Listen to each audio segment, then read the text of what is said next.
हाय सांग मैंने जय जगन्नाथ केमिति अछंती देखंतु एटा आमर घर आगे लंका गछ किछि लगा जाइछि सेथिरे माटी ये माने माटी की साइड करके तो सार दिया जाउछि सार देके जल दिया जाउछि तापरे सकाळा जलखिया पई काकी कहले टिके भुसुंगा पत्र आनिया पई भुसुंगा पत्र आनिया पई गली देखंतु टिके भुसुंगा पत्र नै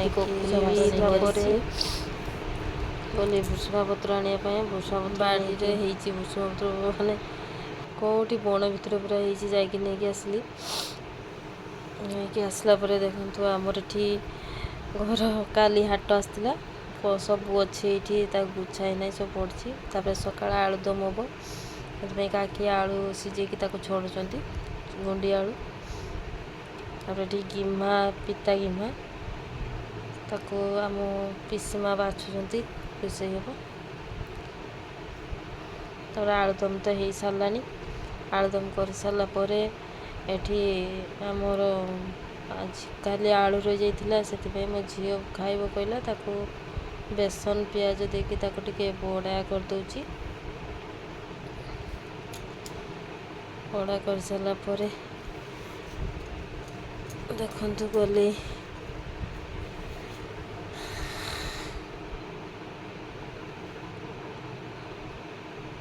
बड़ा हो गलानी तापर ताको कर सारा पर देखंतु एठी आम छोट छुआ ता मामा ताको पूजा कहते आलुदम देगी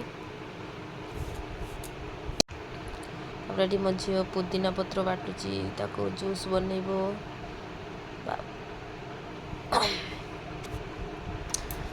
बाटा तो सरीगलानी तार तापर लेंबू काटिकी ताको जूस तैयारी करुची तो बहुत भल लगे जूसटा बहुत भल लगे जूसटा पीवाई लुण लेंबू पुदीना पत्र सब देकी ताको जूसटा बनई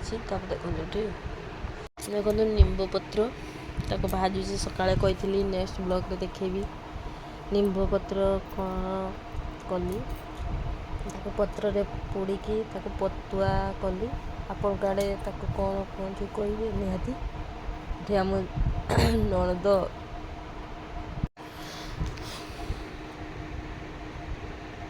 देखो तापर निम्बू पत्रटा टे भल कि प्लेन करके बाटी देली बाटी देला पर से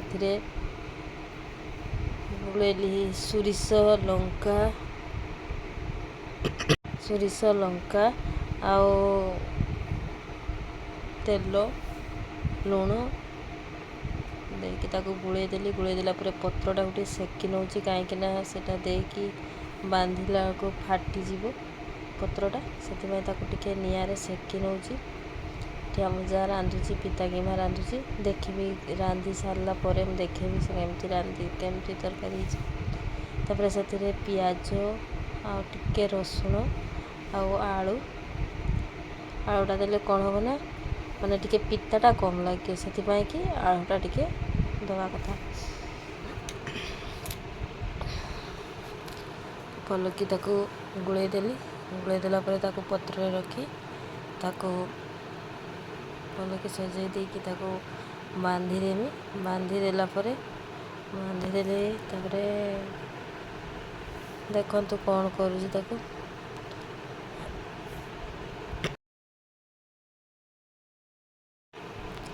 तावारे पकेकी ताको गोटे थाली ढाका माने ढका ढाँकी देइथिली ढाँकी देला पर देखंतु ताको किसी समय पे ताको उल्टे देली पत्रटा को उल्टे देला पर केमती दुसची देखंतु तापर पिता गिम्हा तरकारी दंठा आलू बैगण देकी ताको गोटे पिता गिम्हा तरकारी झील आमर जल भरुची जल पाई तो बहुत कष्ट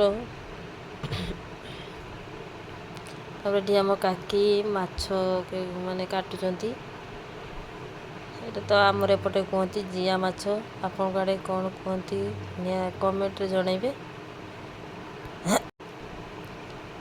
सी पड़ी जाऊँगी आम जा ताको धरुची एठी लुण पके दौरान माछ उपर देने माछ मरीज यहाँ से केमती जानले ଯେ ସତ ବି ସେ ମାଛ ମରିଗଲା। ମୁଁ ତ ଏଇଟା ଜାଣିନଥିଲି, ତାଙ୍କ କତିରୁ ଆଜି ନୂଆ ଶିଖିଲି ଯେ ଜିଆ ମାଛରେ ଲୁଣ ପକେଇଲେ ସେ ମରିଯାଏ। କାହିଁକିନା ତାକୁ ଧରିବା ବହୁତ କଷ୍ଟ, ମାନେ ତାର ଯେ କଣ୍ଟା ଅଛି ଯଦି ଲଗେଇଦେବ ପୁରା ଜ୍ୱର ଆସିଯିବ, ଏତେ କଷ୍ଟ ସେ ମାଛ କାଟିବା ପାଇଁ। ତାପରେ ଦେଖନ୍ତୁ ଏଠି ବାକି ଚିଙ୍ଗୁଡ଼ି ମାଛ ଆଉ ତା ସାଙ୍ଗରେ ସେ ଆମ ଏପଟେ କୁହନ୍ତି ତାଉରି ମାଛ, ତାକୁ ମାନେ କାଟୁଛନ୍ତି। ଏଠି ଆମର ଯାହା ନିରାମିଷ ରାନ୍ଧି ସାରିଲେଣି। ଦେଖନ୍ତୁ ମାଛଟା ପୁରା ମରିଗଲା। ତାପରେ ଏପଟେ ମୋର ପତୁଆ ବି ହେଇ ଆସିଲାଣି। ଏଟା ଚୁଲି ଭିତରେ ପକେଇଲେ ଆହୁରି ଟେଷ୍ଟ ଲାଗେ। ଆଉ ଆମର ତ ଚୁଲି ତ ଇଏ ହେଇନାହିଁ, ଫାଙ୍କା ହେଇନାହିଁ, ସେଥିପାଇଁ କି ମୁଁ ଗ୍ୟାସରେ ବସାଇଦେଲି, ଖାଇବେ ସମସ୍ତେ। ଦେଖନ୍ତୁ ହେଇଗଲାଣି। ତାପରେ ଏଠି ମାଛ ଭଜା, ସେ ତାଉରି ମାଛ ଭଜା ହେଇଛି, ଆଉ ଚିଙ୍ଗୁଡ଼ି ମାଛ ଛୁଆ ଏଠି ଦଣ୍ଟା ଆଳୁ ଚିଙ୍ଗୁଡ଼ି ମାଛ ତରକାରୀ ହେଇଛି। ତାପରେ ଏପଟେ ଦେଖନ୍ତୁ ସେଇ ଜିଆ ମାଛ ଲାଉ ଦଣ୍ଟା ଆଳୁ କଞ୍ଚା କଦଳୀ ଏକା ଦେଇକି ହେଇଛି, ଛୁଆମାନେ ଖାଇବେ ପାଇଁକି ସେଇଟା ଗୋଟେ ହେଇଛି।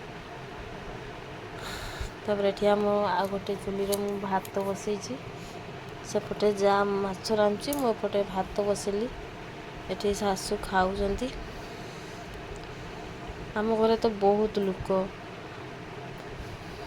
ଏପଟେ ପିଇସି ଶାଶୁ ଖାଇକି ଆସିଲେ ଭାତ। ଏଠି ଆମ କାକି ବାସନ ମାଜୁଛନ୍ତି, ମାନେ ସକାଳେ ଯେ ଜଳଖିଆ କରିଥିଲେ ସବୁ ବାସନ ତାକୁ ସବୁ ମାଜୁଛନ୍ତି। ତାପରେ ଆମେ ସନ୍ଧ୍ୟାରେ ବାହାରିଲୁ ଚନ୍ଦନେଶ୍ୱର ମାର୍କେଟ କିଛି କିଣାକିଣି କରିବା ପାଇଁ। ଆମ କାକି ପିଇସି ଶାଶୁ ଆମ ସେ ଛୋଟ ମାନେ ଛୁଆ ଆଉ ଆମ ବାବୁ ନେଇ ଯାଉଛନ୍ତି ଟୋଟୋରେ, ଆମ ଘର ଟୋଟୋ। ତାପରେ ଗଲେ ଗୋଟେ ଦୋକାନକୁ, ମାର୍କେଟରେ ଆଶା ଭେରାଇଟି ଷ୍ଟୋର୍, ଜାଣିଥିବେ ଏପଟେ ଯିଏ ଥିବେ ସେ ଜାଣିଥିବେ ତାଙ୍କ ଦୋକାନର ନା। ସେଠି ସବୁ ପ୍ରକାର ଜିନିଷ ମିଳେ, ବହୁତ ଭଲ ଭଲ ଜିନିଷ ବି ଅଛି ସେଠି। ତାପରେ ସେଠୁ ଜିନିଷ ତ ନେଇକି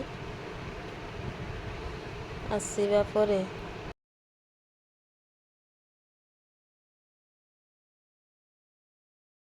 ଗଲେ ମାନେ ମିଠା ଦୋକାନକୁ, ସେଠୁ ଜିଲିପି ଆଉ ଗଜା ନେଇକି ଆସିଲେ। ତାପରେ ସେଠୁ ନେଇକି ଆସିଲା ପରେ ଗଲେ ପରିବା ଦୋକାନକୁ।